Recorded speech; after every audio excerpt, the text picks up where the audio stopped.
What could possibly be more important than a sacred wedding? For my fiancé. The answer was simple, his ex-girlfriend. Thank you for clicking on this story before we begin. It's the story of a woman who gets abandoned by a scumbag on her wedding day. Trust me, read to the end. I've prepared a little gift for you. On the day of my wedding, my fiancé's first love called him. And just like that, he walked out of the ceremony without even looking back, leaving me and a hall full of stunned guests frozen in place. My grandmother was so shaken that her old illness flared up, and she was rushed to the hospital. I called Mike over and over, but he declined every call, sending me only one text: Chloe twisted her ankle. I need to take care of her. Rage exploded in my chest. I bombarded him with messages demanding an explanation, but his only response was blocking me. The white roses in the hall hadn't even had time to wilt, but my heart had already turned cold. I stood alone at the center of the stage, still holding my bouquet midair as if I were about to toss it. Guests whispered among themselves.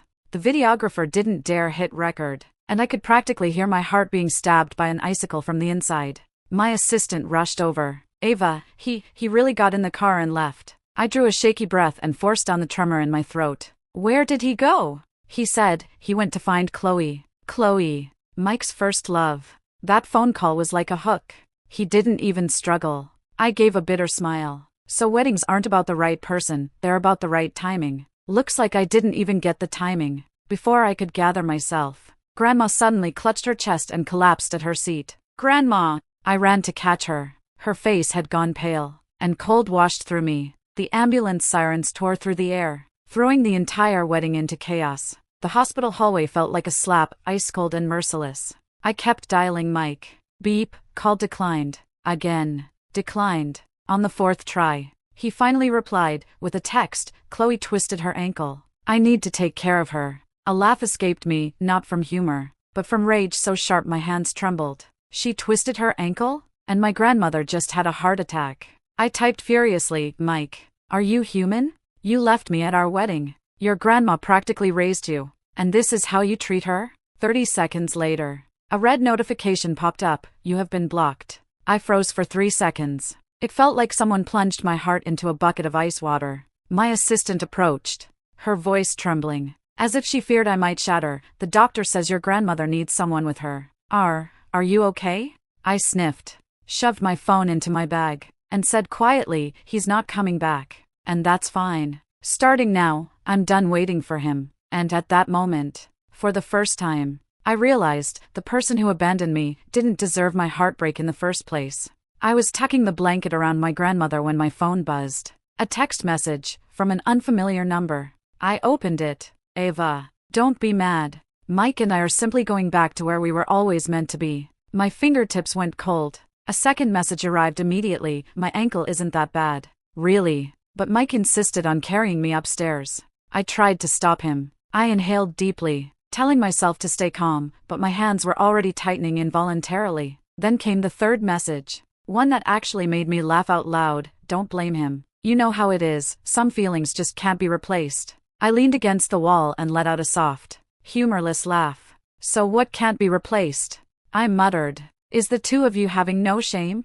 I was about to lock my screen when her call request popped up. I accepted it. A sugary, deliberately fragile voice oozed through the speaker. Ava, you really should let go. Mike has always only loved me. You holding on won't change anything. My tone turned cold enough to freeze the air. Chloe, if your ankles hurt, how do you still have the strength to act? She choked for a second, then raised her voice sharply. Don't think that just because you got the marriage license, you're anything special. Mike said he's already considering returning your wedding apartment. Do you think he even wants to marry you? My brow lifted slightly. Oh, he said that? Of course he did. She rushed to reply, afraid I wouldn't believe her. He said the wedding was your idea, and he didn't want to hurt your pride.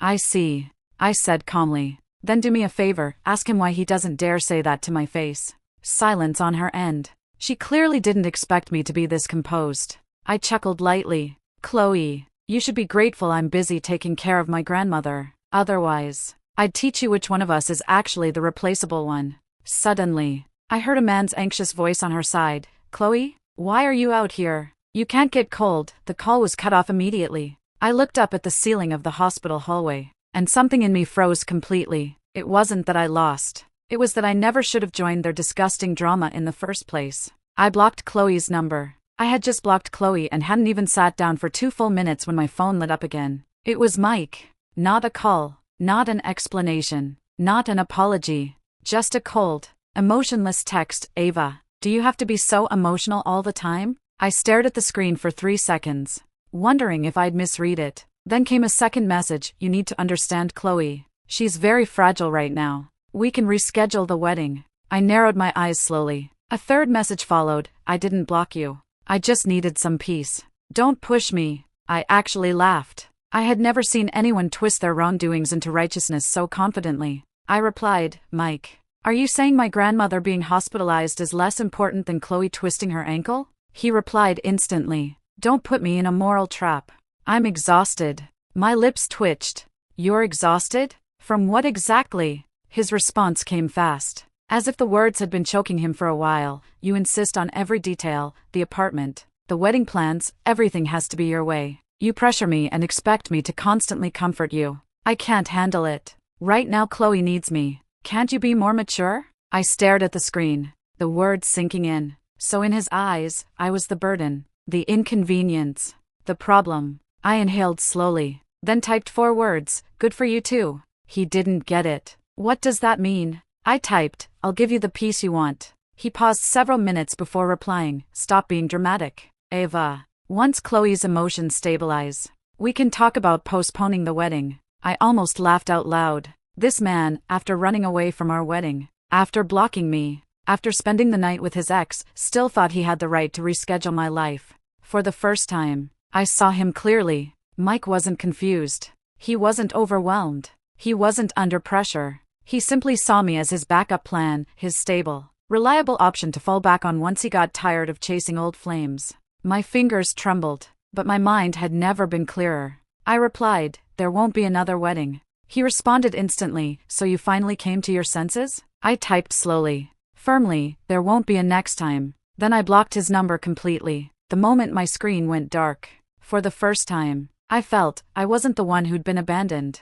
I was the one who finally threw away a giant piece of trash. It was past midnight. Hospital lights were always cold, always harsh, like they were carved from ice. I stayed by my grandmother's bedside for 4 straight hours before her fingers finally twitched. Grandma? I immediately held her frail hand. She slowly opened her eyes, glanced at the 4 bag, then turned her head toward me. Her gaze was tired, but clear. She frowned faintly. That little brat, where is he? I blinked, thinking she would defend Mike the way she used to, saying something like young people argue. That's normal. But instead, her frown deepened. He ran, didn't he? The bluntness hit me hard. I could only nod. Grandma let out a sharp, disdainful little snort. He sure can run. If he used his brain half as much as he uses his legs, he wouldn't be so stupid. I stared at her, stunned, then almost laughed. Grandma, you're not angry? Angry about what? I'm heartbroken for you. She pointed at me with her trembling hand.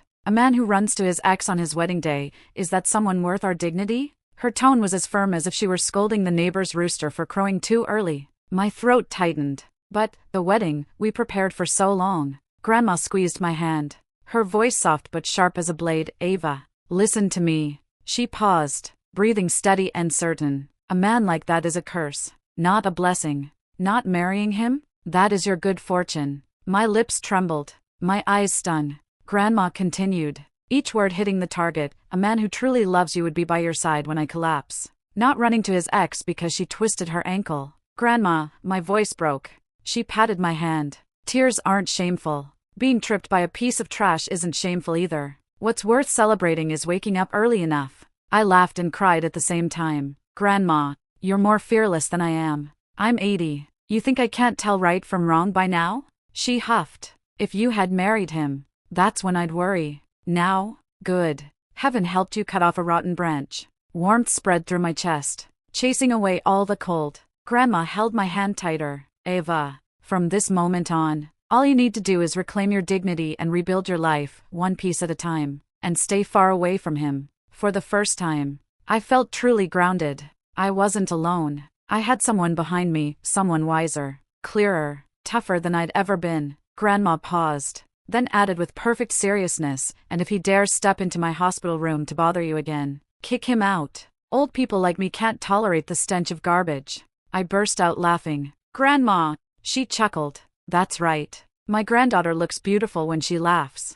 Don't waste your youth on trash. Right then, something bright and clean settled in my heart. This marriage wasn't just over, I would walk away from it with dignity. More dignity than he'd ever deserve. Early the next morning, Grandma's condition improved so quickly that she even insisted I go home and rest. I wanted to stay with her a little longer, but she waved me off while sipping her porridge. I'm not dying anytime soon. You should go home and check. I want to see if that so-called wedding apartment still has a trace of humanity left in it. I couldn't help smiling. All right, I'll go. Walking out of the hospital, my heart felt steady for the first time. I had already decided I was done with this relationship, but when I opened the door of the wedding apartment, that steadiness dropped straight to the bottom. A faint perfume lingered in the air, not mine. I switched on the living room lights. The first thing I saw was a pink knitted cardigan sprawled across the couch. Size small. Chloe's size. I froze at the doorway for several seconds. The cardigan sat there comfortably, casually, as if it belonged to the actual mistress of the house.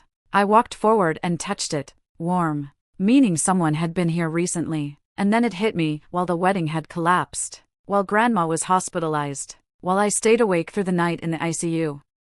Mike had brought another woman into our new apartment. Heat surged through my chest, then flipped into a cold that reached my bones. I turned toward the coffee table. 2 cups. One pink cup, mine, and a navy one, definitely not mine. Beside them were 2 empty chocolate bar wrappers. A tiny, cozy, intimate world. My breath trembled.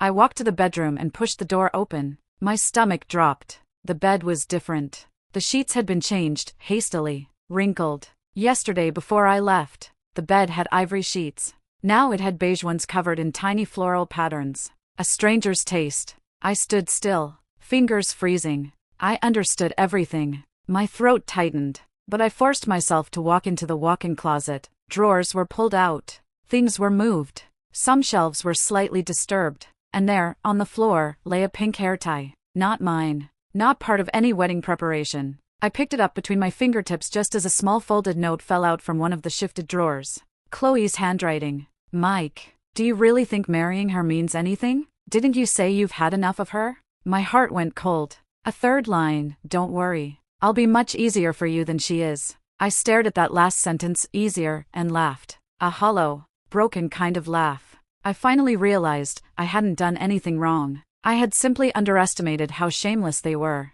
I held the note between 2 fingers and dropped it directly into the kitchen trash can. Then I inhaled deeply, pulled out my phone, texted my assistant, please contact a moving company for me. Then I messaged a lawyer friend, I need to prepare for a divorce. Finally, I recorded every trace in the apartment, not for a lawsuit, but for myself. So I would never forget this scene. Never allow myself to go soft again. Never return to a place that had never belonged to me. I turned off the lights, closed the door, and when that door shut behind me, it felt like it sealed away the old version of me inside it. The real me was walking out. I had just locked the apartment door and was about to go downstairs to meet the moving company when hurried footsteps echoed up the stairwell. Ava? I turned. Mike stood there, hair a mess as if he'd just woken up, clothes wrinkled, face drained of color, and the funniest part, he was holding that pink knitted cardigan. Chloe's cardigan. His expression froze the moment he saw me. Clearly, he hadn't expected to run into me while holding solid evidence of his betrayal. The air stalled for 3 long seconds. I broke the silence first. Forgot something? Mike flinched and quickly tried to hide the cardigan behind his back. Ava, listen, I can explain. I kept my voice flat. Then explain quickly. I'm waiting for a truck. He swallowed hard, gathering himself. Yesterday, Chloe wasn't in a good place emotionally, so I brought her here to sit for a bit. I nodded calmly. Sit? On the bed? He stiffened. We didn't do anything. She cried. So I comforted her. Oh? Comforting includes changing my bedsheets? He panicked. She spilled a drink. I didn't want the apartment to smell. Please don't overthink it. And the closet? I asked coldly. Did the drink spill in there too? I was looking for tissues. Tissues are in the kitchen. Mike's mouth opened and closed helplessly before he suddenly snapped. Raising his voice, why are you obsessed with these little details? We should be discussing the wedding, not meaningless things. Meaningless? I laughed quietly. You brought another woman into our home. And that's meaningless? Mike's face went pale. He shot back defensively, his voice cracking. You always overreact. Do you have any idea how much pressure I was under yesterday? Chloe twisted her ankle. She was crying, and I couldn't just leave her there. I've known her for over 10 years. What kind of person would I be if I didn't help? I stared at him. And what about my grandmother? Mike froze. I was worried about her too. But, so you blocked me because you were worried? I was just overwhelmed. And because you were overwhelmed, you decided to lie in our bed with Chloe? At that, Mike's expression collapsed into anger, his voice rising again. Can't you understand me at all? You and this wedding have been suffocating me. Chloe listens to me, she doesn't pressure me the way you do. I just needed an escape. My laugh was soft and sharp. So you're saying I'm responsible for you cheating on me? His jaw clenched. I didn't cheat. But if you were more considerate, maybe none of this would have happened. That was the final nail. Whatever tenderness remained in me died right there. I spoke with absolute calm. So, let me repeat, you ran from our wedding because I'm not considerate enough. You brought Chloe home because I pressure you. You blocked me because you were overwhelmed. Did I get all that right? Mike's face twisted. That's not what I meant. Stop twisting my words. I'm not twisting anything. I said. I'm summarizing. He stepped closer. Desperate. Ava, can we not do this? Just, calm down. I stepped back. Don't touch me. He froze. Hands suspended in the air. I've already taken photos. I said. Voice steady. Not to sue you, just so I never forget how disgusting this was. His voice cracked. Do you have to make this so ugly? The ugly part, I said softly, was never me. I turned toward the stairs. The wedding is off. Keep the apartment. Use it however you want. Ava. Mike grabbed the banister, voice breaking. Don't walk away. You can't just leave. But I didn't look back. I could, and I would. I had just reached the main entrance of the building. It was Saturday evening, the time when the neighborhood was busiest, people walking dogs, families sunbathing on the benches, a mom pushing a stroller. Warm, lively, ordinary. I stepped toward the curb to call a cab when a harsh voice shouted behind me, Ava, stop right there. I didn't turn around, but the shout drew attention immediately. People slowed, glanced over. One woman even clutched her dog closer. Seconds later, Mike rushed in front of me, blocking my path. His face was flushed from running, breath heavy, posture aggressive. What the hell do you want? He snapped. I looked up at him, my voice calm and icy. I'm not doing anything. You're the one yelling. A middle-aged woman nearby frowned. Hey, young man, watch your tone. No need to be so rude. Mike ignored her, eyes locked on me. Can't you just let me explain? I stepped to the side to walk past him. He reached out as if to grab me, too fast, too aggressive. A nearby mother immediately exploded. Hey, don't touch her. She pushed her stroller closer to me as though shielding me. Miss, do you know him? Do you need us to call the police? I said dryly. No need. He's just a jerk. Mike sputtered. You. Before he could finish, an elderly man walking his dog stepped between us. Son, don't bully girls in public. He scolded, tugging his dog back. Have some decency. Mike's face flushed darker. I'm not bullying her. She's my fiancée. That made the woman with the dog stiffen. Fiancé? And you're shouting at her like that? If you're like this before marriage, imagine how bad you'll be after. The old man nodded. Exactly. You look like the type to hit someone. Another dad pushing a stroller chimed in. Girl, don't marry him. Guy's got a temper problem for sure. I almost laughed aloud. The entire neighborhood had joined my side. Mike looked like he might explode. He shouted at the crowd, mind your own business. Bad move. Immediately, people snapped back. Why are you yelling at us now? We're just telling it like it is. We all saw what happened. She wasn't yelling. You were. And you tried to grab her arm. We saw that too. Mike's expression twisted. He suddenly realized he looked like a public menace boyfriend trying to force a woman back home. His voice dropped as he tried to soften his tone with me. Ava, please. Don't do this outside. Don't embarrass me. I looked him dead in the eye. Embarrass you? Mike, you left our wedding to pick up your ex. I didn't say you embarrassed me. The crowd around us collectively gasped. Someone whispered. What? He ditched a wedding? Another. To meet his ex? Wow. Amazing. Girl, leave him. Mike was completely socially destroyed. I straightened my hair calmly and said, move, or I'll call the police. He opened his mouth but didn't dare touch me again, especially with 3 people ready to physically step between us. I walked around him, hit the curb. A taxi pulled up.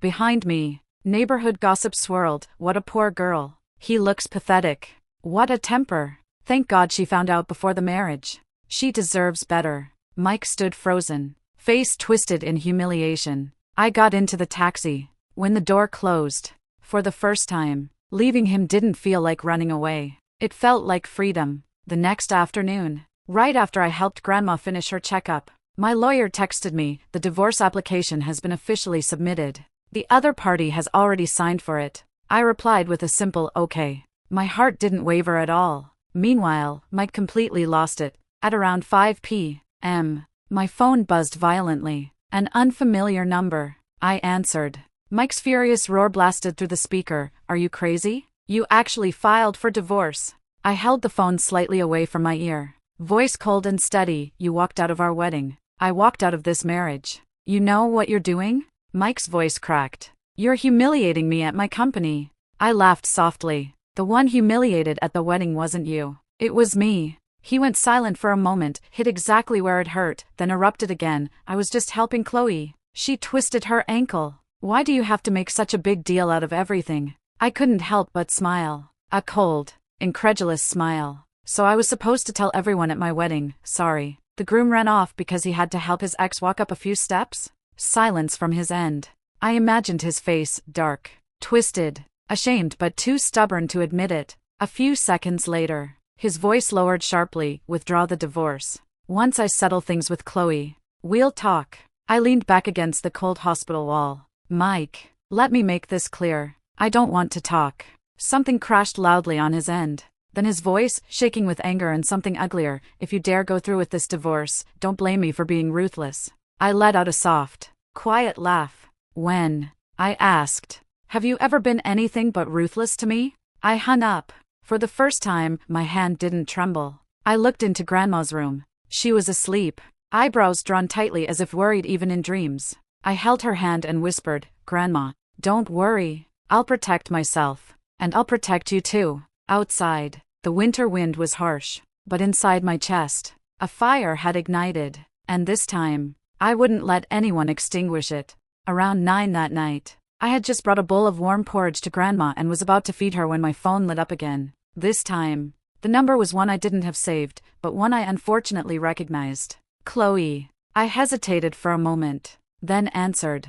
Her soft, sugary voice drifted through. The kind that was manufactured to sound fragile. Hi, is that you? I didn't respond. She let out a delicate little sigh, dripping with practiced vulnerability. I heard from Mike that you filed for divorce? My tone was flat. What do you want to say? She paused for a moment, probably adjusting her performance. Then her voice came, cautious and gentle. I just think you two really don't have to take it that far. Mike is a very responsible person. He only thought of me yesterday because my ankle hurt. He didn't want me to be alone. I cut her off. Get to the point. Her breath hitched. Her voice stiffened. The sweetness cracking. Finally, her real purpose surfaced. I'm pregnant. The air in the hospital room thinned instantly. My hand, holding the spoon, paused, but I didn't let myself react beyond that. All right, I said calmly. And? She was clearly thrown off by my lack of panic. Still, she pressed on. Mike is overwhelmed. He doesn't want you to think he's choosing me over you. But you filing for divorce now, you're putting him in a terrible position. I laughed lightly. Amazing. Your pregnancy, I said slowly, has nothing to do with whether I withdraw my divorce. She inhaled sharply, then snapped, if you withdraw it, the child will have a legitimate family. Don't you understand? Ah, there it was. Not a request, a threat. You're telling me, I said, to step aside for you and your baby? She didn't even deny it. You never should have married him anyway. You know Mike never got over me. Oh, so you're his first love, the woman he left our wedding for, and now the mother of his child? I let the sarcasm linger. She sputtered. What do you mean by that? I mean, I said, smiling. Thank you for reminding me exactly why I'm divorcing him. And thank you for confirming how pathetic your relationship is, that you have to use a pregnancy to force him into staying. Her breathing turned ragged with anger. I continued, voice crisp and cold, don't worry. I will divorce him. But not because you're pregnant. Because today, I finally realized you two deserve each other. Then I hung up. The porridge was still warm. I scooped a spoonful and brought it to Grandma. She slept peacefully, unaware of the storm outside. And for the first time, I felt unbelievably light. Chloe wanted to trap Mike with a child? Perfect. The messier it got, the easier it would be for the truth to explode, and honestly, that worked in my favor. Early the next morning, I was at the nurse station signing off on Grandma's tests when a harsh, low voice suddenly snapped from behind me. Stop right there. I turned. Mike was storming down the hallway toward me, looking like a wreck. Wrinkled suit, hair sticking up, eyes bloodshot, as if he hadn't slept at all. He looked more like a man who had lost a lawsuit, a job, and his sanity in one night. The nurses nearby jolted in surprise. Wide-eyed, I asked calmly, "What are you yelling about?" Mike marched straight up to me, grabbed my wrist, and shoved me against the wall. "What did you say to Chloe last night? Why did she break down again?" To him, I was apparently the villain in their tragic little play. I looked him dead in the eyes, unmoving. "She's pregnant. You two should be discussing that like adults." His breathing faltered, panic flashing in his eyes. "You, don't repeat that. Don't say that in public." "Oh, she told me herself." He clenched his teeth. "Her emotions aren't stable. You didn't need to take her seriously." I snorted. A drama queen and a coward. Perfect pair. Mike's expression went black, almost murderous. "You deliberately upset her. Are you trying to destroy everything? What do you want from me?" I straightened up, brushing his hand off my wrist. "Mike, has it occurred to you that you and I are divorcing? Whatever happens between you and Chloe is not my problem." He froze. Just froze. Like his brain couldn't process a reality where I no longer played the patient, forgiving fiancé. Then he snapped, "You can't divorce me." "I don't agree. Do you hear me? I don't agree." Every head in the hallway turned. I spoke slowly. "Clearly, you don't agree? Take that up with the court." His face twisted in rage. He grabbed my shoulder. I slapped his hand away. "You want to get physical? In a hospital? My grandmother is in that room. Think carefully." I just, he stuttered, unable to form a coherent excuse. Right then, a nurse sprinted over. "Miss, your grandmother's condition suddenly changed. Come quickly." I raced down the hall. Behind me, Mike shouted, "Ava, don't you walk away. We're not done." I didn't look back. Mike's hand hovered uselessly in the air. The hand of a man who had just discovered he'd lost everything and couldn't do a damn thing about it. Grandma had just been pushed into the emergency room, and every nerve in my body was pulled tight like wire. That was when the sharp clatter of high heels echoed through the hallway. Fast, chaotic, unhinged. I looked up. Chloe was rushing toward me. Her eyes were swollen. Mascara streaked down her cheeks, looking like she'd cried for hours. The moment she saw me, she pointed a shaky finger at my face and screamed, You talked to Mike again, didn't you? What did you say to him? He's completely falling apart because of you."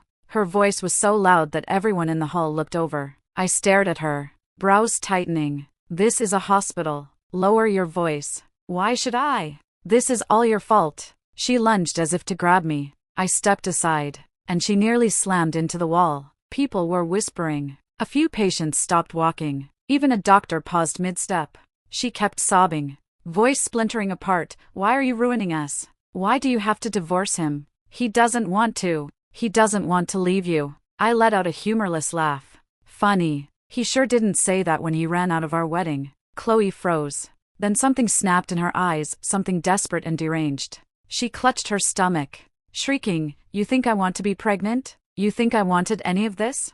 This baby isn't even his." The hallway went dead silent. Nurses, patients, visitors, even a janitor with a mop, everyone froze. Including me. I stared at her, saying nothing. Her expression went blank as she realized what she'd just blurted out. Her lips trembled violently. I didn't mean that.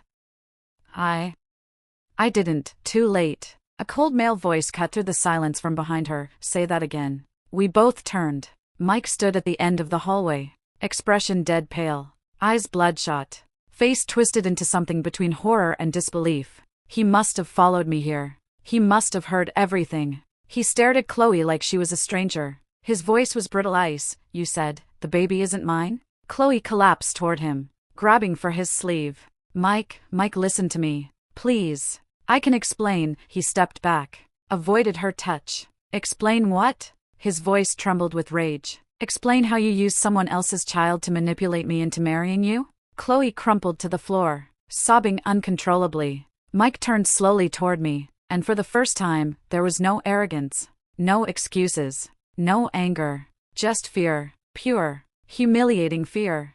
He finally understood the true consequences of losing me. I met his eyes, my voice calm and distant. Mike, this has nothing to do with me. We're already done. A nurse rushed up to me, breathless.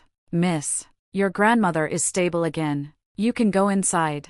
I nodded, turned away, and walked toward the emergency room. Behind me, Chloe's wailing filled the hallway, and Mike remained frozen in place, like the world had just collapsed on his head. Chaos had finally erupted in full. After Grandma stabilized, I sat down on a bench outside the room, finally able to breathe. But I barely had 2 minutes of quiet before I heard those familiar, frantic footsteps again. Mike. He looked like a ghost, pale, exhausted, eyes red, his entire body trembling with the kind of panic only someone who realizes they've lost everything would feel. He stopped in front of me, swallowed hard, and forced out, "Ava, can we talk?" I looked up at him, expression flat. "We already did." He shook his head desperately. I don't know why Chloe said what she did, but she was clearly unstable today. "I'll investigate it. But you and we have a lot of misunderstandings to clear up." I let out a quiet "oh," voice devoid of interest. My indifference made him flinch, like I'd slapped him. "Ava, can you not be like this?" he said hoarsely. "Like what?" "Like," his throat tightened, "like you don't care. Like I mean nothing to you. We were together for years. Doesn't that matter at all?" I stood up and met his gaze directly. "Mike, whatever we had, you crushed it when you walked out of our wedding." His face went completely white. He reached out as though to hold my arm. I stepped back. "Don't touch me." Mike froze again, fingers trembling in midair. His voice cracked. "I've already cut Chloe out of my life. I threw her out today. I won't let her come between us again." I laughed. "Wow. She was pregnant with someone else's child, and you're still thinking about cutting her out like you're the victim?" Mike's face twisted, like he'd been punched. I continued, "And now you come to me? The moment she becomes inconvenient? You're unbelievable." "I'm not a bad person," he suddenly yelled. "I'm not. I just, stupid." I offered. He choked. "Or maybe," I said calmly, "you're simply used to me staying by your side. Used to me caring for you. Used to me cleaning up your messes. Used to me loving you more than you ever deserved." He stared at me like he was drowning. He couldn't deny a single word. I continued, voice soft but merciless. "Mike, this entire relationship was me holding everything up. You just enjoyed being adored." His eyes reddened. "Ava, just give me one more chance. I can change. I swear I can change. Just let me start over. Please." I looked at him, and for the first time, felt nothing. No love. No hate. Just clarity. "Mike," I said gently, "I gave you chances. So many. And each time, you used them to prove I should leave." He stood frozen, like I had just pronounced a sentence he couldn't appeal. I walked past him. He turned sharply. "Ava, then what do I have left? After this, what do I have?" I paused, looked over my shoulder. "You still have Chloe's little surprise gift." I smiled faintly. "Her baby." Mike's face drained completely. He stood there, shaking. I walked away, and for the first time, he realized rock bottom wasn't what happened yesterday. Rock bottom began the moment he lost me. After 2 weeks in the hospital, Grandma finally regained her strength. I visited her every day, talking with her, eating with her, taking slow walks along the corridor. She grew more energetic by the day, until she started waving me off with that sharp little impatience of hers. "Don't let those trashy people tie you down. Your new life started quickly." I smiled and nodded. The divorce process moved forward smoothly, almost too smoothly, mainly because Mike was far too busy dealing with his own disasters to interfere. His company questioned his professionalism after the wedding fiasco. Clients whispered behind his back. Then Chloe's pregnancy scandal erupted. Her real ex showed up with evidence, causing an all-out mess. Mike was drowning in chaos. He tried to see me several times, but I rejected him coldly each time. The last time he came to the hospital, he stood in front of me with red eyes, voice barely holding together. "Ava, are we really over?" I nodded gently. "We are." He collapsed inside, I could see it, but my heart didn't move. You don't hold on to the things that rot you from the inside. When the paperwork was finally complete, I stepped out of the civil office. The sun was warm on my face. I took a deep breath and felt light, free, alive. I walked toward a cafe to treat myself, when a soft, steady voice came from beside me. So, did everything go through? I turned. It was the young doctor from the hospital, the one who had taken care of Grandma with endless patience, the one who sometimes shared late dinners with me in the hallway, the one whose presence had come to feel gentle. He stood at the steps, holding a small bouquet of white daisies. He looked nervous. I wanted to congratulate you, he said quietly, on your new beginning. I blinked in surprise, then smiled. Thank you. He hesitated, rubbing his thumb over the daisy stems. If it's okay, would you like to get a cup of coffee with me? Just coffee. No pressure at all. I met his warm, steady gaze, and nodded. I'd like that. Grandma and I later moved into a sunny new apartment, quiet, bright, ours. I changed jobs, changed habits, learned to say no, learned to protect myself, learned to live again. Mike still sent long apology emails sometimes, pages and pages of regret, nightmares, memories. Please for another chance. I never replied. Grandma had been right. A good life isn't about waiting for someone to change. It's about walking away and changing your own. As for the doctor and me, we didn't rush into anything. We had dinners, visited galleries, talked on long benches under hospital lights. He never demanded anything of me, never needed me to study his emotions. He just said, if you're ever tired, I'll be here. And somehow, that simple line felt warmer than every sweet lie Mike ever told me. One evening, Grandma pulled me into the kitchen, eyes suspiciously bright. That doctor, she whispered. Does he like you? I laughed. Grandma, don't start matchmaking. She snorted. I don't care about matchmaking. I just don't want you hurt again. You deserve someone gentle. I wrapped my arms around her shoulders. Yeah, I said softly. I think so too. Thank you for watching this video. If you have any thoughts about this story, feel free to share them in the comments section. Here is Roses and Love, sharing stories about marriage and women every day. See you tomorrow.